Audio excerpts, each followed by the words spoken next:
Okay, I was just about to record this video when I just happened to check the news right before this, and Jimmy Kimmel has finally commented on all of this, so we'll get into what he says about all this in just a second.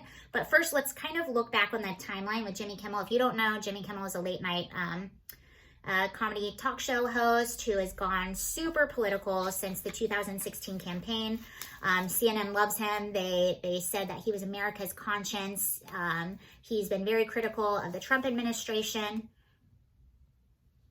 He's been very critical of the Trump administration, calling them evil and racist and all of those fabulous names. Now, he has come under criticism a few times this year. One of the first, actually, I don't know which one became first, but the timeline on this doesn't really matter, but two of the things that he got criticized for, one was some images from a sketch that he did way back when he was on The Man Show with Adam Carolla. In the sketch, he's in blackface. He's portraying basketball player Karl Malone. So he came under fire for that and never really commented on that. I think him and his team were maybe like, okay, maybe this will just go away. He never really said anything. Another thing that he came under fire for was a clip that he showed on his opening segment, and the clip was of our Vice President Mike Pence taking boxes of PPE to a nursing home. So he was delivering boxes of PPE to a nursing home. Cameras were there. You can see him taking the boxes from the car and putting them on the steps of the nursing home. Now, at the end of this clip, he goes back to the car. I think he has a few boxes that are empty, or there's some empty boxes around, and he jokes and says, "Hey, I should take these empty boxes for a photo op. Ha ha ha." Everyone laughs. They close the car. He walks off, goes home. Obviously, it was a joke. Well, Kimmel's team purposely edited that part out so it looked like he was serious and that he actually was only doing this for a photo op and that he was actually delivering empty boxes. And I think the joke was, oh, you're delivering empty boxes because you're an empty man with empty promises. I don't know.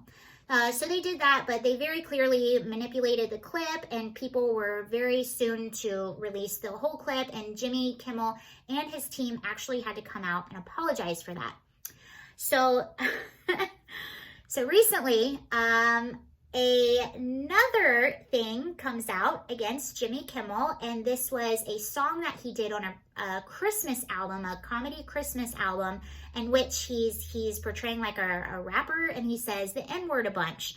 So this came out, and he starts coming under fire for this. This comes out just a little bit after Jimmy Kimmel announced that he was going on hiatus for the summer and that he would be back in the fall. I believe he said it was because he wanted to spend time with his family. Some are saying that maybe it's because he knew that this was about to come out and he needed to step away from a little bit. I don't know about that. So he's on break right now. So this comes out while he's on break. Now, as this is coming out, another clip comes out of Jimmy Kimmel interviewing Megan Fox. And Megan Fox is saying that in the interview on his show, she says, yeah, I remember when I was only 15 years old and they were trying to figure out how to get me in the clip, and I was wearing this tiny little top and these tiny little shorts, and they had like water pouring down me or something like that. And she was basically pointing out, it's really interesting, I'm not even old enough to drink and be in a bar, but I'm old enough to be over-sexualized. And Jimmy Kimmel kind of laughs it off and is like, yeah, well, every man thinks like that.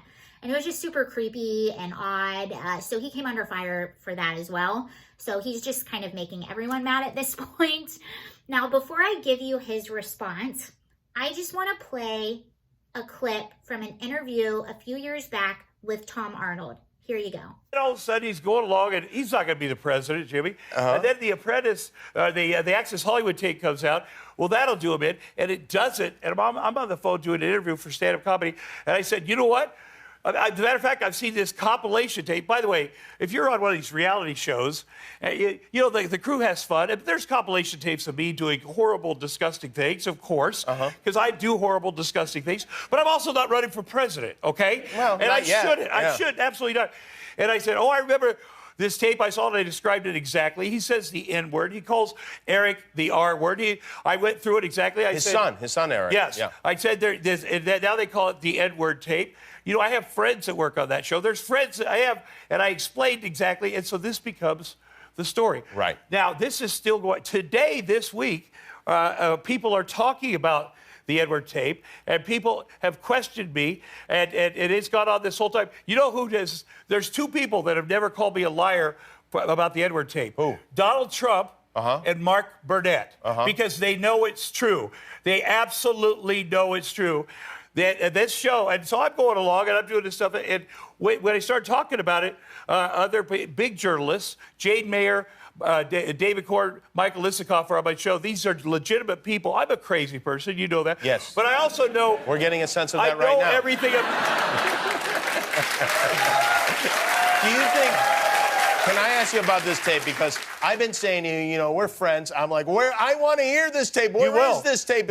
You keep saying you will. When he's, like, retired. Listen, Okay, so there's that clip, and now I want to read you a few tweets.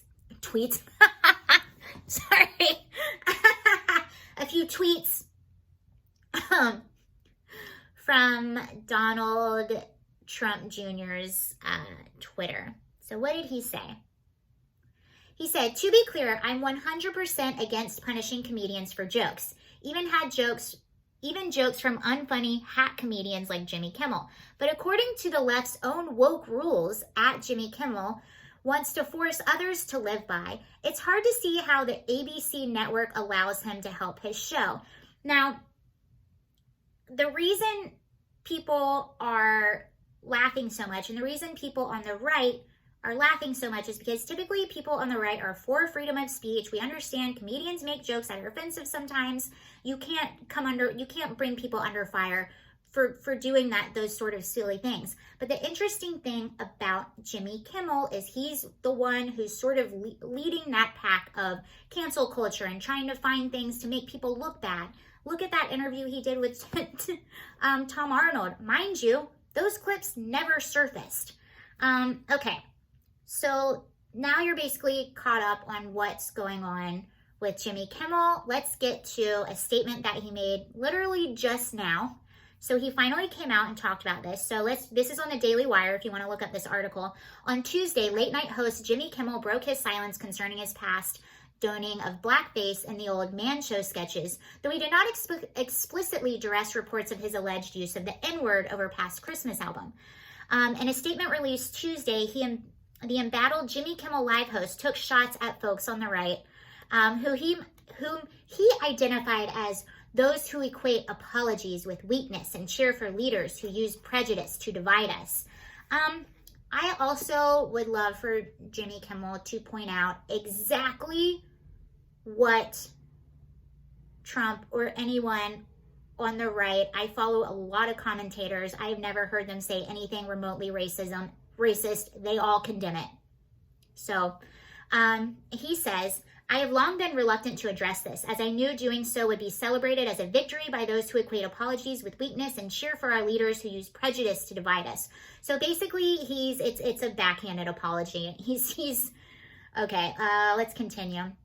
"That delay was a mistake. There is nothing more important to me than your respect, and I apologize to those who are genuinely hurt or offended by the makeup I wore or the words that I spoke. On K-Rock Radio in the mid-90s, I did a recurring impression of the NBA player Karl Malone. In the late 90s, I continued impersonating Malone on TV. We hired makeup artists to make me look as much like Karl Malone as possible. I never considered that this might be seen as anything other than an imitation of a fellow human being, one that had no more to do with Karl's skin color than it did his bulging muscles and bald head. Looking back, many of these sketches are embarrassing, and it is frustrating that those thoughtless moments have become a weapon used by some to diminish my criticisms of social and other justices." That is exactly this, Jimmy. This is what people do not understand, and he still doesn't get it. I don't care what you did, and I don't think Jimmy Kimmel is racist. Is he maybe a little sexist? I actually kind of do think that.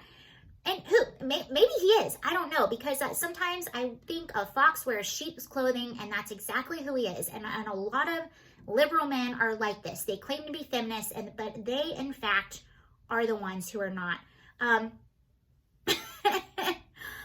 I get it, too. I'm defending him only the smallest bit because I am an actress as well. I've been in sketches as well. You do things that are embarrassing. Sometimes you're not thinking. Sometimes you're not the one writing the sketch. You just have to go and do it. And we live in a very different climate back then than we did. I watch movies and TV shows and stuff all the time, even music that came out a few years ago. And I'm like, wow, this would not be out today. I mean, innocent comedy films I see all the time. I've been watching a lot of classic films. There's so many things, again, even a few years ago, that would not be acceptable today by all the social justice warriors.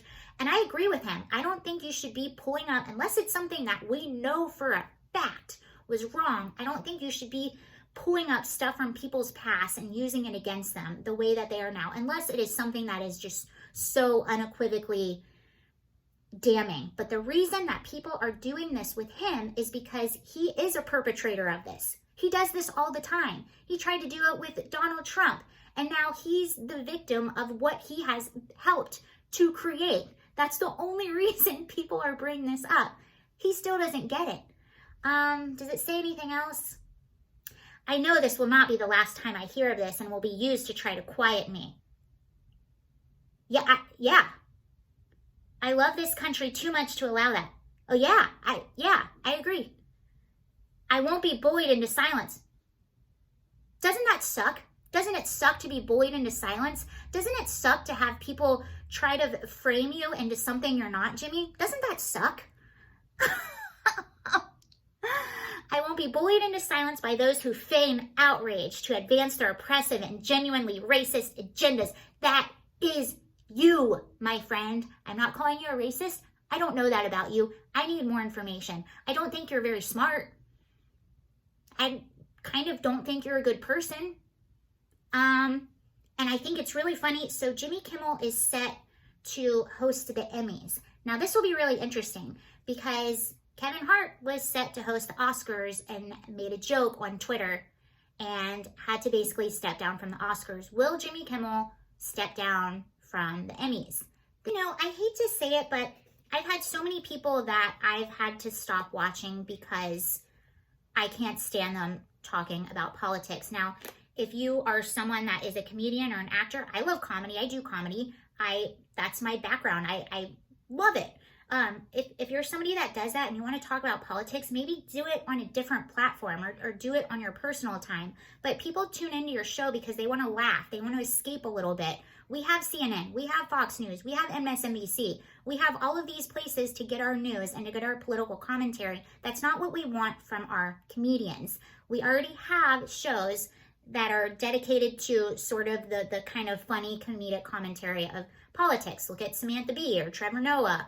You know, Bill Maher, that's who we go to. We go to Jimmy Kimmel to laugh and to escape. And that to me is a very important job. And it's almost kind of selfish to get on stage every night and to just push your politics down everyone's throat. Is that why Jimmy Kimmel's ratings are actually down?